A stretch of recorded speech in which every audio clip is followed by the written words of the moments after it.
Kalau huruf dzal maka azim. Kalau huruf dha maka azim. Ada tegang pangkal lidah. Sehingga perubahan dari sifat huruf atau posisi lidah bisa mengubah huruf dari dha menjadi dzal. Perhatikan bagi siapa saja Anda yang sering membaca ayat ini, baik itu di acara-acara pengajian atau acara apapun, baca kembali, lihat kembali tulisannya, sehingga kita terhindar dari hafalan-hafalan yang tidak memperhatikan tulisan, yang tidak memperhatikan makhraj, yang tidak memperhatikan panjang pendek. Memang betul hafal, namun akan terdengar aneh ketika didengarkan oleh seorang yang memahami panjang dan pendek bacaan, yang memahami makhraj dan sifatul huruf. Mohon diperhatikan sama-sama, semoga kita semua terhindar. Allahumma zayyin bil Qur'ani lisani wajammil bihi wajhi. Metode Ad-Jani, belajar membaca Al-Quran dari nol sampai mahir, jilid 5. Bismillahirrahmanirrahim.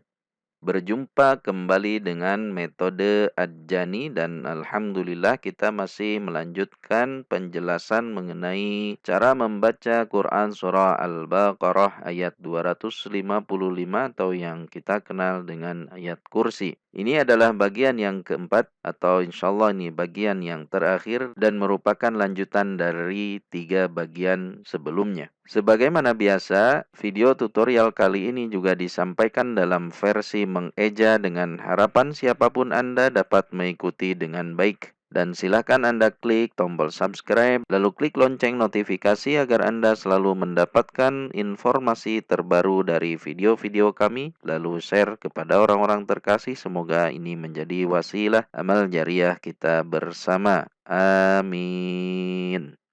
Mari kita mulai. Di sini kita lihat kalimat sebelumnya adalah khalfahum. Jika waqaf atau berhenti maka tidak ada masalah. Khalfahum. Selanjutnya jika diwasal dengan kalimat di depannya, maka mim sukun ini dibaca izhar syafawi karena di depannya bukan berupa mim dan bukan berupa ba. Sehingga cara membacanya tidak boleh dibaca panjang, tidak boleh dibaca dengung, namun dibaca jelas dengan sifat dari huruf mim. Khalfahum wa, hum wa. Tidak boleh dibaca hum wa atau dibaca hum wa dihentak karena mim memiliki sifat bainiyah. Selanjutnya wa satu harokat, la dua harokat mad tabi'i, fathah bertemu alif. Yu satu harokat, hi dua harokat, kasrah bertemu ya sukun mad tabi'i. Perhatikan sifat dan makhraj huruf ha dibaca dari tengah tenggorokan, tidak dibaca hi. Jika dibaca hi maka mengubah makhraj atau mengubah huruf sehingga akan berdampak pada mengubah makna. Selanjutnya huruf tu mad tabi'i, dhammah bertemu wawu sukun. Perhatikan sifat dan makhraj huruf to. To, dhammah, tu. Harap dibedakan dengan ta, dhammah, tu. Jika ta, dhammah, tu, itu pangkal lidah kita rileks atau turun. Namun, ini huruf isti'la, sehingga saat dhammah tetap tegangkan pangkal lidah kita sehingga huruf menjadi tebal. Bukan dibaca tu, namun dibaca tu. Tu agak terdengar tebal karena pangkal lidahnya meninggi atau isti'la. Selanjutnya na satu harokat, bi satu harokat, shin fathah bertemu ya sukun, syai bacaan layin. Perhatikan sifat dan makhraj huruf shin, tidak dibaca sin namun shin. Ada tafashi shin. Syai tidak dibaca syai, juga tidak dibaca syai namun syai. Syai'in. Hamzah kasrah tanwin di depannya huruf mim. Maka tanwin dibaca idgham bi gunnah. masuk dengan dengung. Sehingga cara membacanya harus dengung, tidak boleh pendek. Tidak boleh dibaca immi, immi.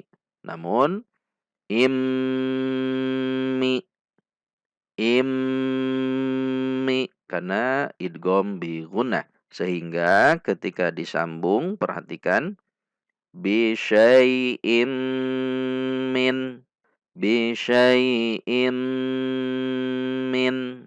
Tidak boleh dibaca bi syai'im min. Selanjutnya mim kasroh nun sukun min. Min nun sukun. Di depannya huruf ain, maka nun sukun dibaca izhar halqi. Min'i, min'i. Perhatikan kekurangan atau kesalahan yang sering terjadi pada nun sukun di sini biasanya adalah memantul. Min'i, min'i.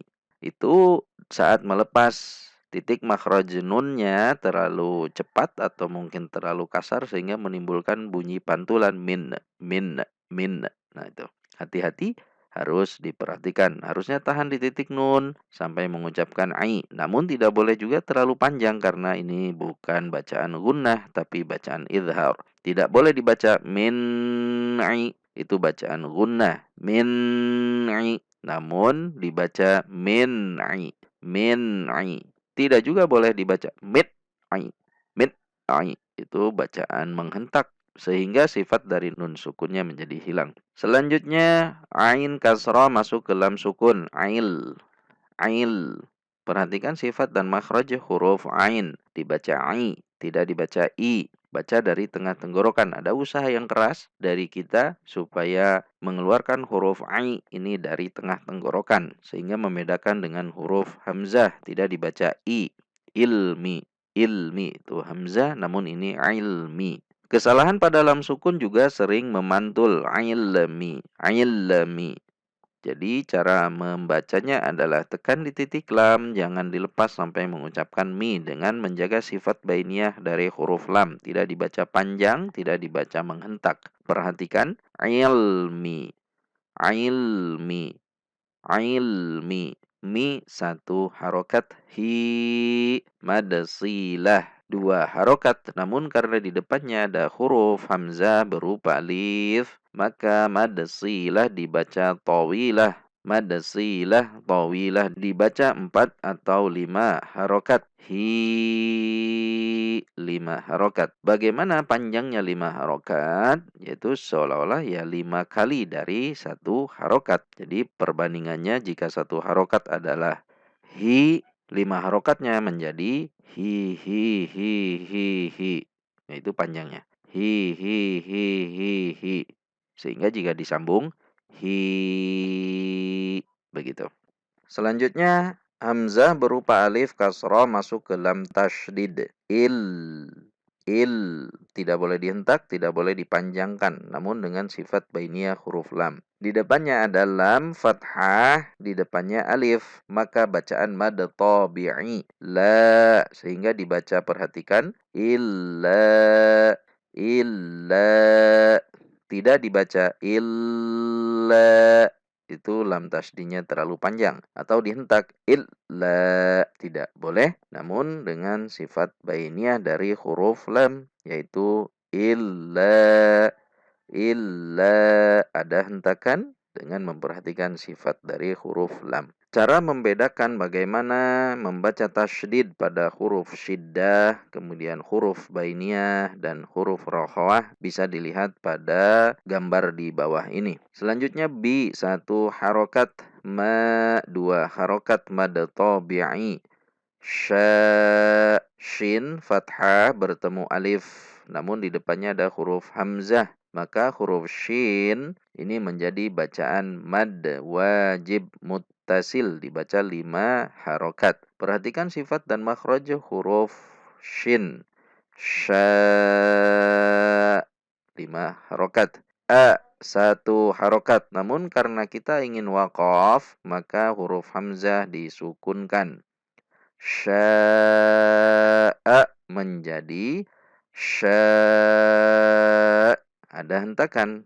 Itu menandakan ada hamzah sukun. Kalau kita baca sya' saja, tidak ada hentakan, tidak terhentak, tidak tertahan, maka hamzahnya tidak terbaca. Perhatikan, tidak dibaca sya, namun dibaca sya, ada hentakan. Jika disambungkan sya'awa, tidak ada masalah di sini. Jika diwaqaf, tinggal disukunkan saja hamzahnya. Diwaqaf. Mari perhatikan panjang dan pendek bacaan. Wa la yu hi tu na bi syai'im min ilmi hi illa bi ma sya. Mari kita baca. ولا يحيطون بشيء من علمه إلا بما شاء. Kita baca sekali lagi.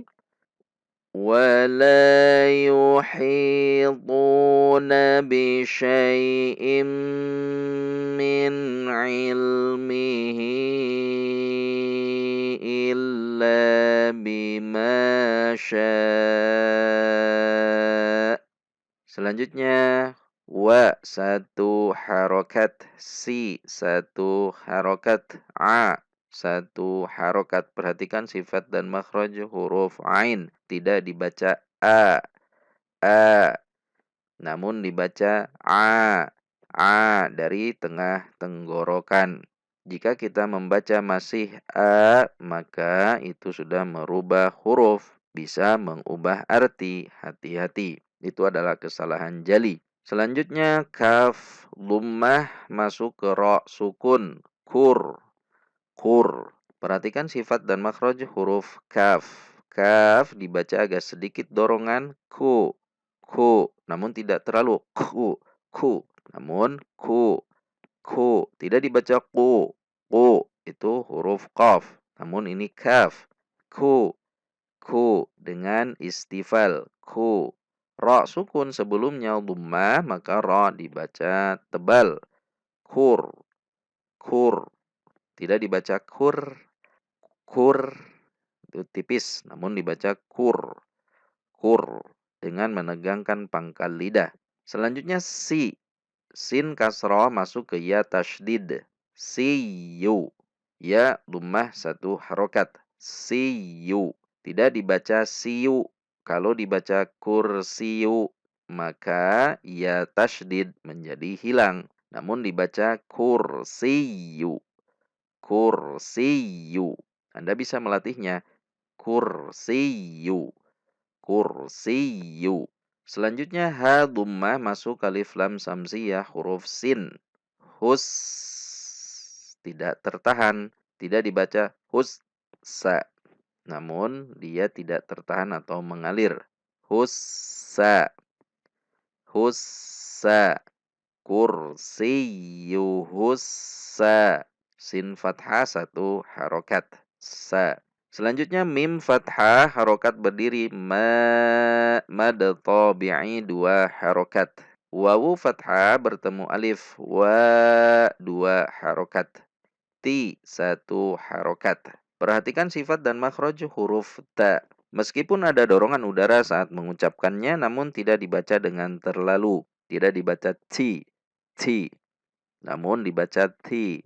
Di titik ta, ti. Samawati.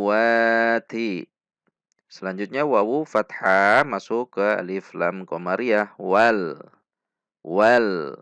Perhatikan, kesalahan yang sering terjadi adalah memantul wal atau memanjang wal. Tidak boleh, namun dengan sifat bainiyah dari huruf lam. Wal a. Tidak terputus juga dengan huruf yang ada di depannya. Tidak dibaca wal a terputus. Tidak juga wal a terlalu panjang. Namun di antara keduanya wal a, wal a. Hamzah berupa alif fathah masuk ke ra sukun ar. Ra sukun sebelumnya fathah maka dibaca tebal ar dengan menegangkan pangkal lidah saat membaca ra, tidak dibaca ar. Namun ar. Selanjutnya di satu harokat. Perhatikan sifat dan makhraj huruf dad. Di titik makhraj dari huruf dad Anda bisa lihat pada gambar di bawah ini memiliki sifat atau titik makhraj yang memanjang. Dari mulai titik lam terus ke belakang sepanjang pinggir lidah. Wal ardi. Wal ardi. Saat diwaqaf, maka huruf dhad disukunkan. Wal ardi menjadi wal ard. Saat setelah ar, langsung lidah kita di titik huruf dhad. Tidak dibaca wal ar. Wal ar. Memang jika sekali lewat, tidak terlihat perbedaannya antara wal ar dengan wal ard.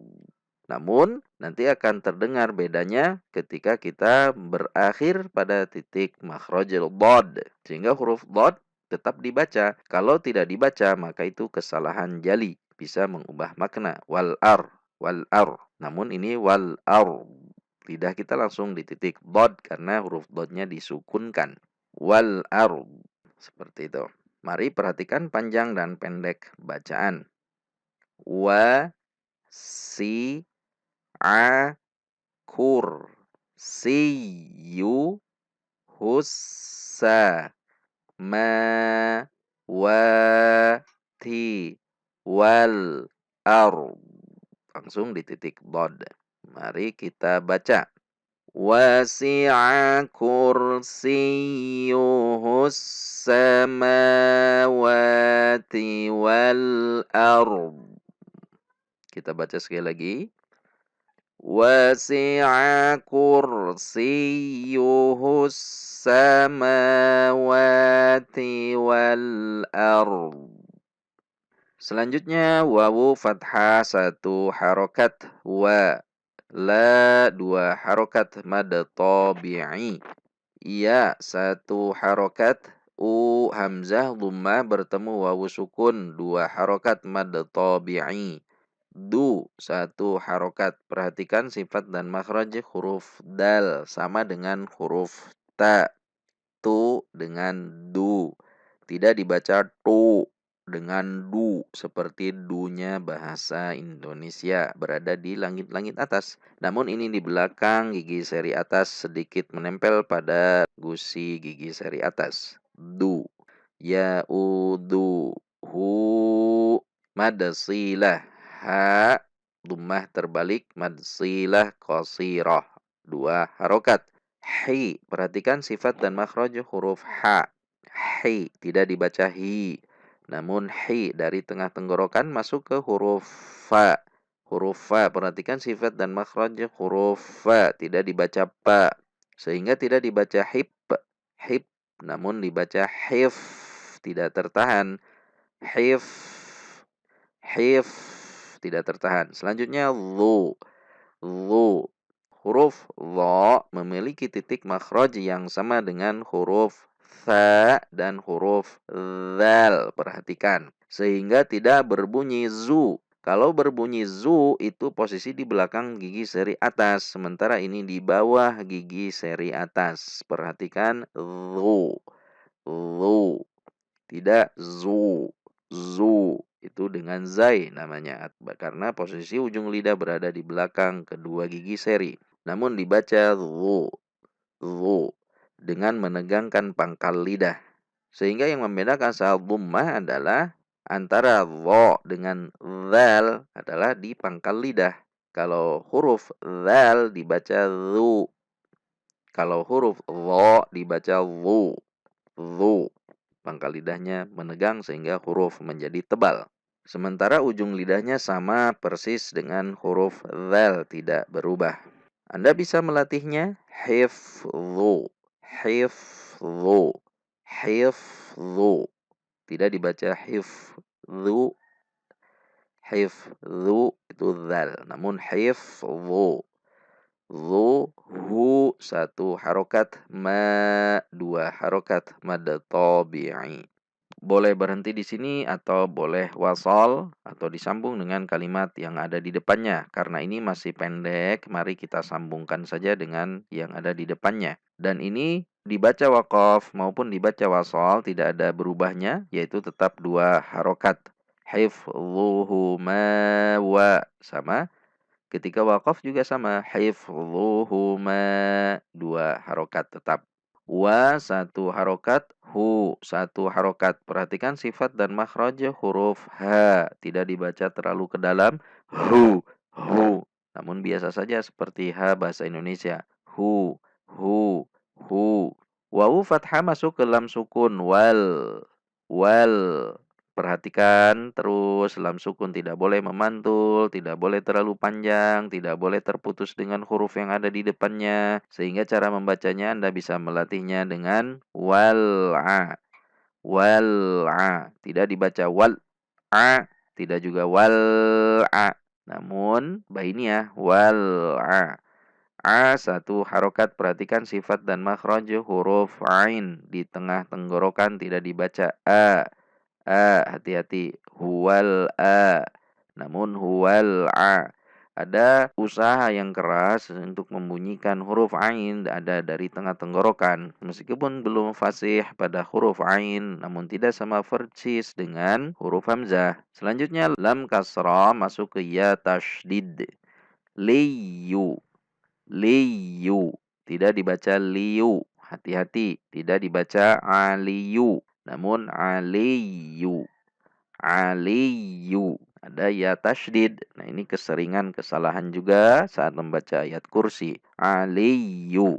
Yu. Ya dhamma masuk alif lam sukun. Yul'a. Yul'a. Tidak dibaca yul'a atau yul'a. Namun yul'a. Lam sukun memiliki sifat bainiyah sehingga tidak boleh dihentak, tidak boleh dibaca panjang, namun tetap tidak boleh diputus dengan huruf yang ada di depannya. Yul'a. Ain fathah a, 1 harokat.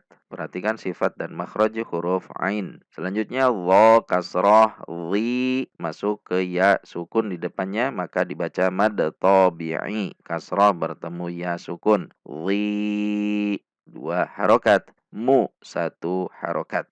Namun karena di akhir kalimat maka huruf mim kita sukunkan karena kita akan berhenti atau waqaf di sini. Sehingga mad tabi'i ini menjadi bacaan mad arid sukun 2, 4 atau 6 harokat.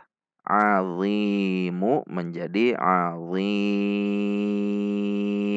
Perhatikan juga di sini huruf dha. Huruf dha itu dibaca dengan menegangkan pangkal lidah. Sementara titik makhrajnya sama dengan huruf tha dan huruf dzal. Di sini harus dibedakan ketika dzal kasrah dibaca zi. Ketika dha kasrah dibaca zi. Ada tegangnya pangkal lidah atau ada isti'lanya. Azim. Kalau huruf dzal maka azim. Kalau huruf dha maka azim. Ada tegang pangkal lidah sehingga perubahan dari sifat huruf atau posisi lidah bisa mengubah huruf dari dha menjadi dzal dengan titik makhraj yang sama namun sifatnya atau posisi belakang lidahnya yang berbeda. Mari perhatikan panjang dan pendek bacaan. Wa, la, ya, u, du, hu, hif, lu, hu, ma, wa, hu, wal, a, liyul, a, zim. Mari kita baca. ولا يؤوده حفظهما وهو العلي العظيم. Mari kita baca sekali lagi. ولا يؤوده حفظهما وهو العلي العظيم. Perhatikan selalu panjang dan pendek bacaan, kemudian makhraj, kemudian sifatul huruf dari bacaan ayat kursi yang sering sekali kita baca. Sehingga kita bisa memutus kesalahan-kesalahan atau menghindari kesalahan-kesalahan yang selama ini terjadi. Terlebih lagi, ayat kursi ini sering dibaca menggunakan pengeras suara, baik itu saat sedang pengajian atau acara lainnya. Jika kita membacanya dengan salah, maka itu akan terdengar oleh banyak orang. Akan berbahaya jika orang-orang yang mendengar bacaan kita juga mengikuti yang kita bacakan, sehingga menjadi suatu kesalahan yang turun-temurun. Perhatikan bagi siapa saja Anda yang sering membaca ayat ini, baik itu di acara-acara pengajian atau acara apapun, harap diperhatikan. Baca kembali, lihat kembali tulisannya, sehingga kita terhindar dari hafalan-hafalan masa lalu, yaitu hafalan-hafalan yang tidak memperhatikan tulisan, yang tidak memperhatikan makhraj, yang tidak memperhatikan panjang pendek, namun hafalan-hafalan yang hanya sering didengar saja. Memang betul hafal, namun akan terdengar aneh ketika didengarkan oleh seorang yang memahami panjang dan pendek bacaan, yang memahami makhraj dan sifatul huruf. Mohon diperhatikan sama-sama, semoga kita semua terhindar. Mari kita sekarang perhatikan bagaimana penggalan makna dari kalimat yang tadi kita bahas. Sebagaimana biasa kita akan melihatnya pada awal Al-Quran, karena ini penggalan makna berarti pada jilid 1, karena Quran surah Al-Baqarah masuk pada jilid 1, yaitu antara juz 1 sampai juz 10. Pada jilid 1 kita akan melihat pada halaman 190 juz 3. Wala yuhitun, dan mereka tidak mengetahui, bisyai, sesuatu apapun, min ilmih, tentang ilmunya, illa bima syaa, melainkan apa yang dia kehendaki. Disinilah manfaat dari penggalan makna. Kita bisa mewakafkan atau berhenti di baris manapun. Ketika tidak ada tanda wakaf, maka saat menyambungkannya kita harus mengulang dari awal baris. Contoh seperti ini. وَلَا يُحِيطُونَ بِشَيْءٍ مِّنْ عِلْمِهِ. Kita berhenti di sini. Namun karena di sini tidak ada tanda wakaf, maka sebelum melanjutkan ke baris bawahnya, kita harus mengulang dari awal baris. Min ilmihi illa bima syaa. Itulah kemudahan dari penggalan maknawiyah. Kita bisa wakaf atau berhenti di baris manapun dan memulai di baris manapun dengan tidak khawatir maknanya akan terputus atau terpenggal. Selanjutnya, wasi'a kursiyuh, kursinya meliputi as-samawat, langit, wal ard, dan bumi, wala ya'uduh, dan dia tidak merasa berat, hifdhuhuma, memelihara keduanya, yaitu langit dan bumi. Wa huwal ali, dan dia maha tinggi, al-azim, maha besar. Demikianlah penjelasan bagaimana cara membaca ayat kursi dari jilid 5 halaman 41 metode Ad-Jani. Sampai berjumpa di video selanjutnya dan insya Allah kita bisa. Amin. Sadaqallahul azim. Sadaqallahul karim. Sadaqallahul halim. Sadaqallahul ladzi anzala al-furqana